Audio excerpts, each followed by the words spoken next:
గంగ పెట్టినటువంటి నియమాలన్నింటినీ అంగీకరించాడు శంతనుడు. ఏ నియమాలైతే ఆమె చెప్పిందో అవి ప్రతి క్షణం జ్ఞాపకం చేసుకునేవాడు శంతనుడు.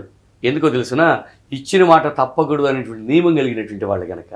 ఆ రోజుల్లో ఒక భార్య భర్తలు ఇద్దరు అవగాహనతో జీవించేవాళ్ళు కనుక కాపురాలు ఆనందంగా, సంసారాలన్నీ ఆనందమయంగా ఉండేవి. అందుకని గృహాలన్నీ గృహాలయాలుగా వెలిగేవి. అదొక ఆలయంగా ఉండేది. ఏ ఇంటికి పోయినా ఆలయంగా ఉండేది. ఏ ఇంట్లో పోయినా ప్రేమ పలుకులు వినపడేవి.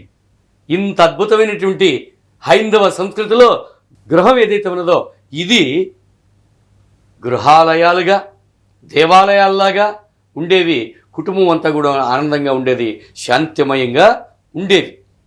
కనుక ముందు భార్యాభర్తలు ఇద్దరు కూడాను అవగాహనతో జీవించడం నేర్చుకోవాలి. ఒకరిని చూసి ఒకరిని అవగాహనతో, ధర్మనీతితో ఎప్పుడైతే ఉంటారో ఆ కుటుంబాలన్నీ కూడాను హాయిగా వర్ధిల్లుతాయి.